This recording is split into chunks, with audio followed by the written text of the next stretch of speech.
नमस्कार, मीना कौशिक लाइफ में आज का विषय है शारदीय नवरात्रे और प्रथम नवरात्रा माँ शैलपुत्री की पूजा और घट स्थापना। आज हम बता रहे हैं कि माँ शैलपुत्री की पूजा करने से आपको क्या आशीर्वाद मिलता है और वह किसका स्वरूप है।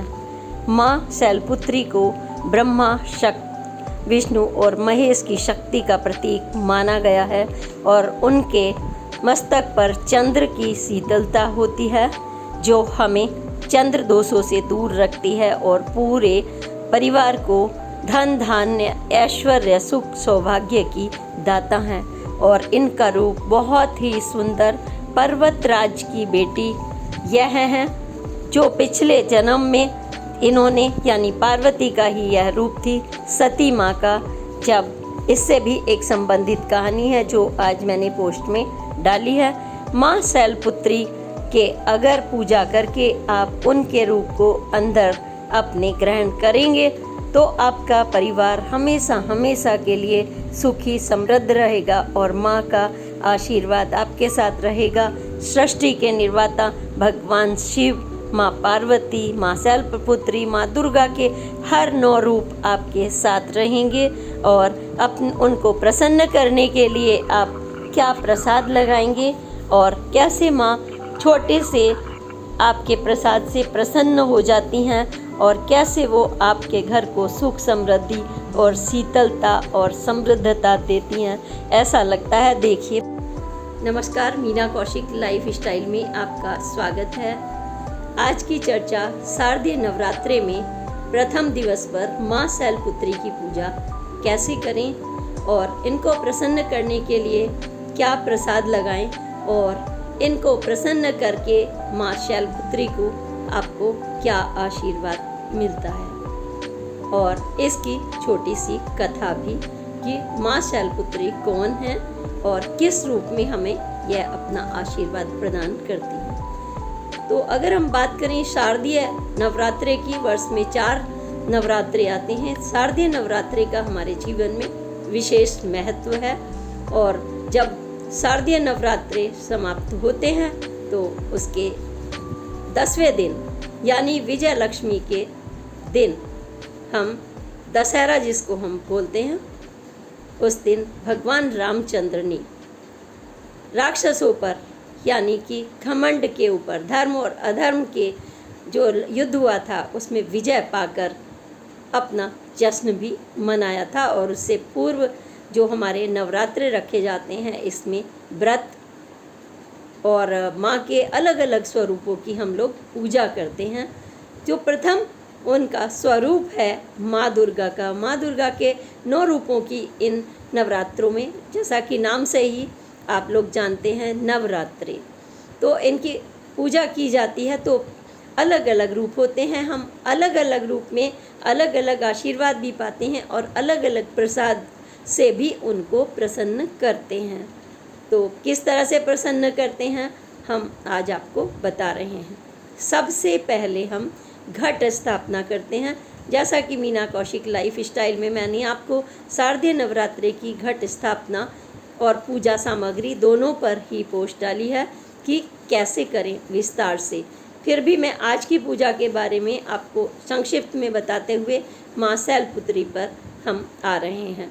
घट स्थापना करें, चौकी बिछाएं, चौकी पर साफ शुद्ध कपड़ा और स्नान, ध्यान, पूजा सब कुछ करने के बाद आप चौकी बिछाएं और घट स्थापना करें। जैसे हमने विस्तार से बताया था, लाल कपड़ा बिछाकर अष्ट कमल दल बनाते हैं। फिर माँ दुर्गा की हम प्रतिमा रखते हैं और जैसे प्रथम हमारी नवरात्रि की जो उनका स्वरूप है तो शैलपुत्री है। प्रथम दिन हम शैलपुत्री को वहाँ पर उनकी मूर्ति या हम तस्वीर लगाकर उनको हम स्नान ध्यान के साथ उनको आमंत्रित करेंगे और उनको भोग लगाएंगे, दीपक जलाएंगे और इसी तरह से धन धान्य से, फल फूल से, मेवा से पूरी तरह से साज सज्जित करके हम सब परिवार मंत्र भी पढ़ेंगे। और मंत्र शैलपुत्री का पढ़ा जाता है प्रथम दिन तो शैलपुत्री के बारे में अगर हम बात करें, बहुत ही सौम्य स्वरूप है उनका, बहुत ही प्यारा स्वरूप, चंद्रमा के समान मुख वाली सुंदर शैलपुत्री। और इनका निवास कहाँ होता है आपको पता ही है। शैलपुत्री नाम से ही आप जान जाएंगे कि ये हिमालय राज की पत्नी से इनका जन्म हुआ, और हिमालय इनके पिता हैं, और दोनों से ही यह सौम्य रूप इन्हें शैल से ढके हुए बर्फीली घाटियों में, आप कल्पना करिए कि कितनी सुंदर जगह हिमालय राज की बेटी ने जन्म लिया और इनका नाम शैलपुत्री रखा गया। और पिछले जन्म की अगर हम बात करें तो पूर्व जन्म में यह सती थी। सती यानी कि भगवान शंकर की पत्नी सती के रूप में थी तब। और इसकी छोटी सी कथा हम बता रहे हैं आपको। उसमें राजा दक्ष जो थे इनके पिता थे सती के, और उन्होंने बहुत बड़ा यज्ञ किया था, तमाम देवी देवताओं को बुलाया था, और उस समय भगवान शंकर को इन्होंने उपेक्षित कर दिया था, क्योंकि भगवान शंकर के बारे में आप जैसा कि जानते हैं, उनके पीछे सब डमरू वाले से लेकर, और उनका अलग अपना जीवन का अंदाज है, वो अलग अपना अच्छे से पर्वतों पर रहने वाले भी हैं, लेकिन वो सबको साथ लेकर के चलने वाले हैं। उनके साथ हो लोग उनके बारे में कितनी बात कर देते हैं, कई बार गलत धारणा बोल देते हैं कि वो तो नशेड़ियों के साथ रखते थे और शिवधर थे। तो उनके रूपों की मैं चर्चा कर चुकी हूँ और विस्तार से भी करेंगे। भगवान शंकर का अर्थ है वो सभी को, सृष्टि के निर्माता, सबको साथ लेने वाले, शांत स्वभाव के, और गुस्सा आ जाए गलत बात पर तो फिर उनका विध्वंसक रूप भी होता है, और वो तांडव भी मचा दें, राक्षसों का संहार करने के लिए भी, चाहे वो गणेश जी को भेज दें या फिर स्वयं उनको उतरना पड़े, या भगवान के अवतार में भी राम स्वयं आए।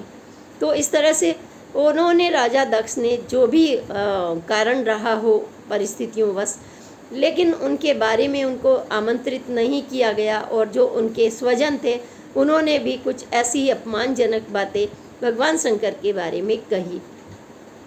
और जब माता इनको चला पता शैलपुत्री जी को, तो उन्होंने भगवान शंकर से कहा, मेरे पिता के यहाँ इतना बड़ा यज्ञ हो रहा है, हमें आमंत्रित नहीं किया गया, लेकिन हमें देखने तो जाना ही चाहिए कि वो मेरे पिता भी हैं, क्या परिस्थितियाँ हैं, क्यों नहीं बुलाया गया, क्या वजह रही होगी।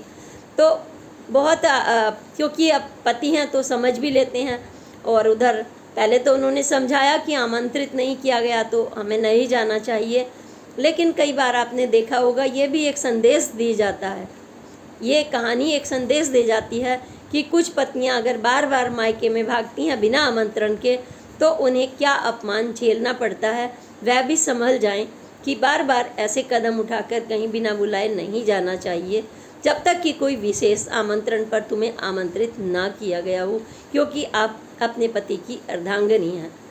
वो वहाँ पर पहुँच गई सती के, जो उनका पहुँची सती, जब पहुँची तो तमाम देवताओं की आमंत्रण करने वालों की लिस्ट थी, भंडारे से लेकर तमाम खान पान तक। शिव जी तब उन्होंने चर्चा की, अपने माता ने तो उन्हें गले लगाया, क्योंकि माँ तो हर रूप में गले लगाती है अपनी संतान को।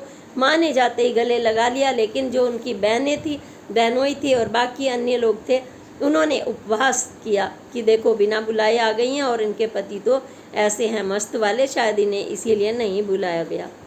सती को ये बात नागवार गुजरी और उन्हें बहुत बुरा लगा। उन्होंने कहा, देखो मैं शंकर भगवान जी से क्या कहूँगी कि मेरे माता पिता ने और मेरे भाई बहनों ने और मेरे लोगों ने इतना अपमान किया है, और उन्होंने अपने को स्वयं की अग्नि में भस्म कर डाला और वो सती हो गई।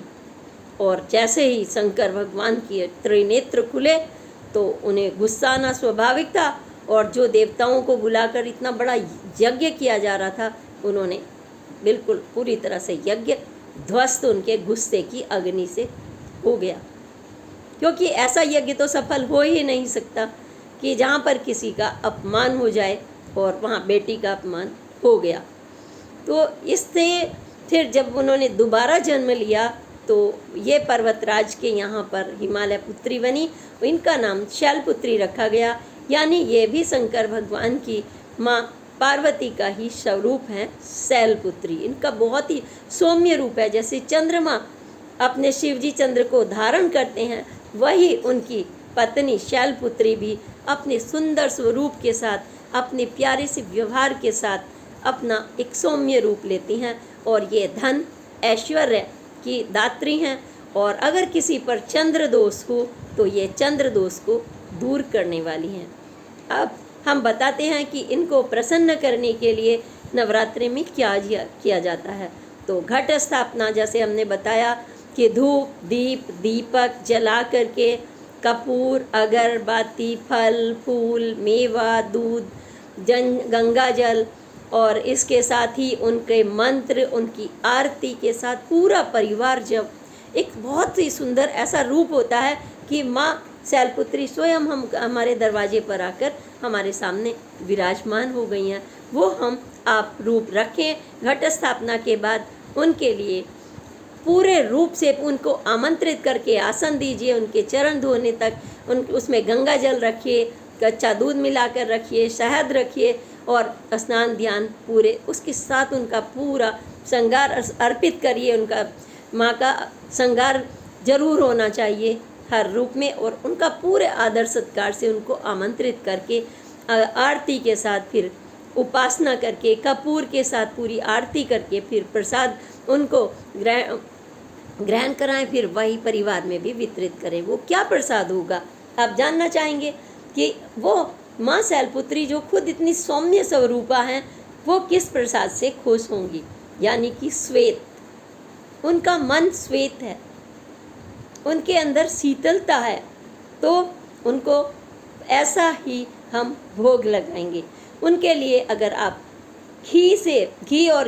दूध और दूध से बनी चीज़ों का भोग लगाते हैं श्वेत, तो माँ शीघ्र प्रसन्न हो जाती हैं। उन्हें गाय के शुद्ध देसी घी का भोग लगाया जाता है और गाय के दूध से बनी हुई बिल्कुल शुद्ध श्वेत बर्फी का भोग लगाया जाता है। और माँ को नारियल की जो गोला गिरी होती है कच्चे नारियल की, उसका भोग लगाया जाता है।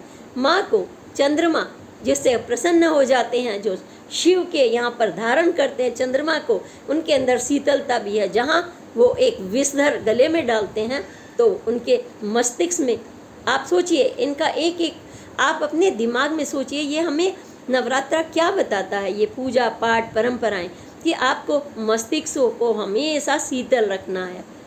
आपके चारों तरफ लोग रहेंगे विषधर, आप उन्हीं के बीच में रहेंगे, है ना। कोई कल्प दोष नहीं, कोई सर्प दोष नहीं, सिर्फ और सिर्फ आप उनके बीच में भी रहेंगे। लेकिन कितना भी आपके चारों तरफ सर्प लिपटे रहत भुजंग, कोई फर्क नहीं पड़ेगा। चंदन विष व्यापत नहीं, लिपटे रहत भुजंग। तो उसी तरह से उनके मन में शीतलता रहती है, उन पर कोई फर्क नहीं पड़ता। उन्हें सृष्टि के रचयिता इसीलिए कहते हैं। वो छोटी छोटी बातों से तुनकने वाले नहीं हैं, जब तक कि उनके साथ में राक्षस आ करके उनको, जो अच्छे सद्गुण वाले लोग उनको संहार करना, उनको डिस्टर्ब करना ना कर रहे हो, तब तक वो गुस्सा नहीं करते। वो तभी गुस्सा करते हैं जब अधर्म प्रवृत्तियाँ पैदा होती हैं। वो अधर्म का नाश करने के लिए ही तांडव मचाते हैं। अदरवाइज तो उनके चंद्रमा, वही उनका पत्नी अर्धनारीश्वर में उनके पत्नी का शैलपुत्री का इस रूप में यही है सौम्य रूप। तो हमने प्रसाद लगाया माँ को घी का, श्वेत धारणी, श्वेत कपड़ों वाली। उनके एक हाथ में त्रिशूल होता है। कितनी भी शांत हो, वह भी अपनी संतान के लिए, अपनी संतान की सुरक्षा के लिए, उनके भी दाएं हाथ में आपको त्रिशूल मिलेगा, जैसे शिव जी के हाथ में होता है। वो हमेशा रक्षा के लिए रहेगा। क्योंकि शांत आदमी को अगर समझ के कोई ये सोचने लगे कि हाँ हम उसका नुकसान कर देंगे, आज के रूप में भी जब स्त्री अगर शांत रहती है और उसकी तरफ आंख उठाकर देखने लगे तो फिर वो छोड़ेगी नहीं। और उनके बाएं हाथ में है कमल पुष्प, कमल, खिला हुआ कमल, प्यारा सा, कोमलता का प्रतीक, ममता का प्रतीक। यह हमको आशीर्वाद देता है, यह हमें आशीर्वाद देता है और बताता है कि धन धान्य, जो जितना भी धन धान्य है और ऐश्वर्य है, तो माँ शैलपुत्री हमारी धन धान्य और ऐश्वर्य के साथ साथ हर मनोकामना को पूर्ण करती हैं।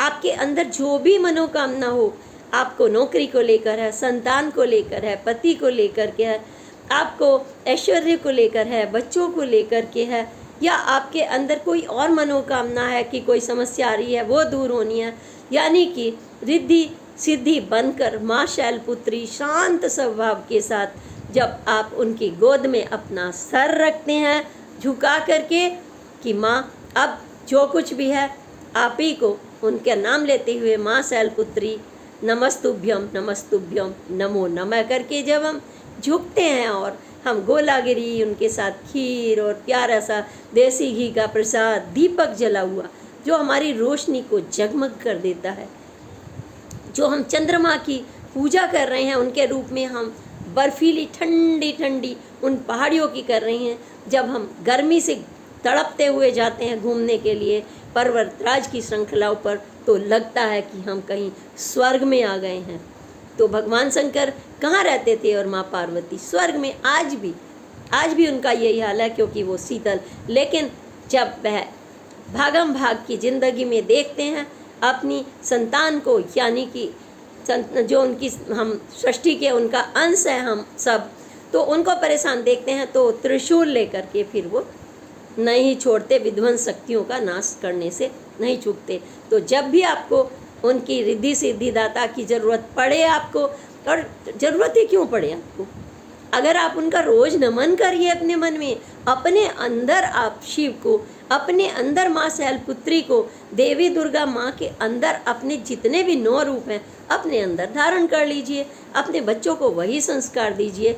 फिर देखिए ये 9 रूप आप जब धारण कर लेंगी तो संसार में कोई शक्ति ऐसी नहीं कि आपके परिवार की तरफ कोई भी कुंडली का प्रभाव, कोई भी शनि दोष, कोई भी राहु केतु कितना भी आपके अगर बैठा हुआ है ग्रहण, तब भी वो प्रतिकूल असर नहीं छोड़ेगा, क्योंकि आपकी कर्म शक्ति, आपका व्यवहार, आपकी श्रद्धा, आपकी निष्ठा, यह सब कुछ आपके अंदर है।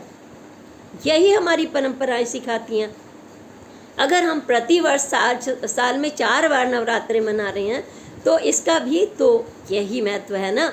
और अगर वैज्ञानिक दृष्टि से आप कहें कि भूखे रहना, जी हाँ, जब हम 4 मौसम हमारे बदले तो 4 मौसम बदलने में भी अगर आप वही खाना खाते रहें गर्मी में, वही सर्दी में, और आप अपने पेट को सुकून नहीं देते, उसके अनुकूल खान पान नहीं करते, तो वो आपको वैज्ञानिक रूप से आपके मन, आपकी ऊर्जा शक्ति, आपकी वाणी, आपका कर्म, आपकी श्रवण शक्ति, आपके देखने की शक्ति, आपकी विवेक शक्ति इसको प्रभावित करता है।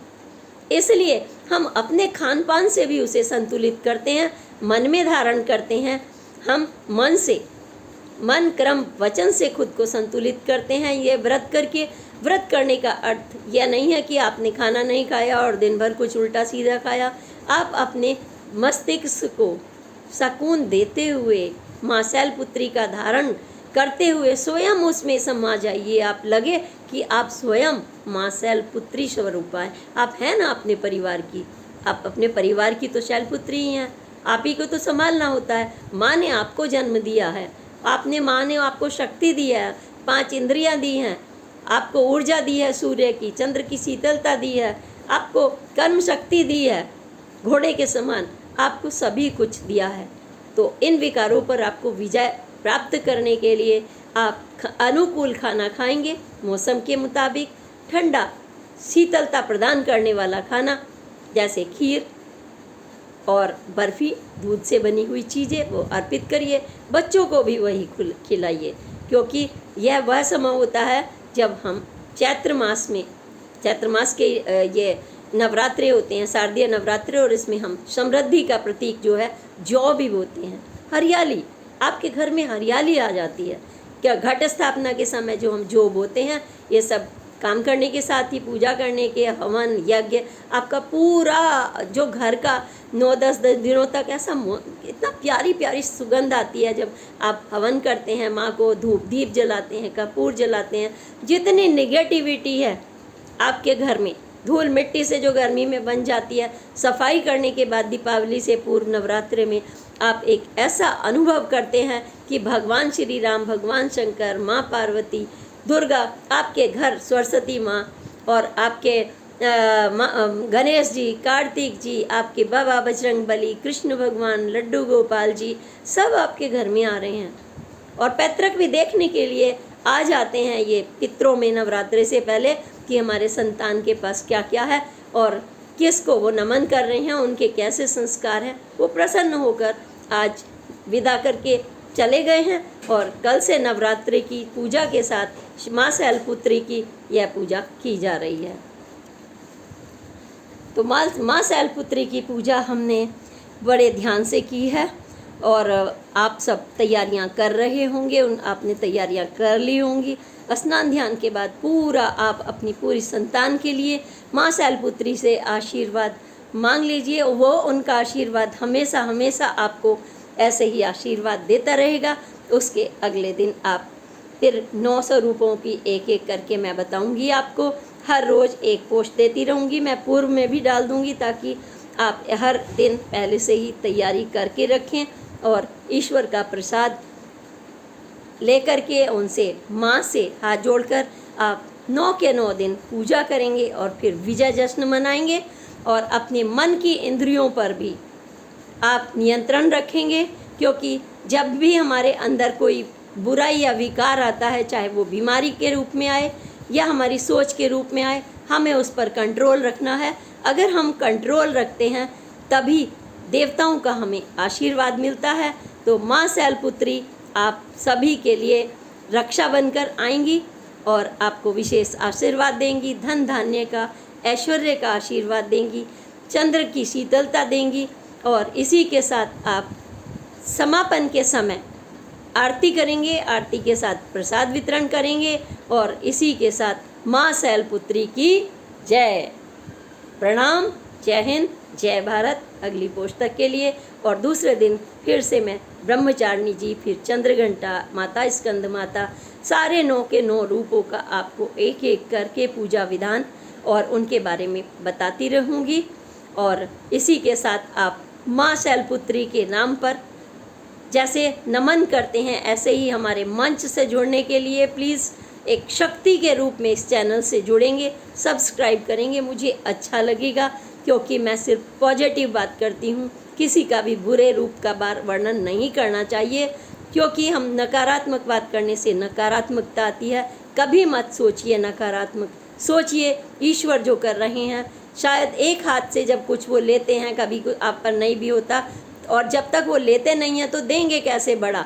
मेरे हाथ में पेन है और भगवान जी आपको एक मान लीजिए सोने का वो दे रहे हैं मुकुट, तो हाथ तो खाली कराएंगे ना। शुरू में वो क्षण भर आपको दुख होता है, लेकिन माँ तुरंत आपको कुछ इससे बड़ा दे देती हैं। हमेशा ये सोच रख कर आपको चलना है।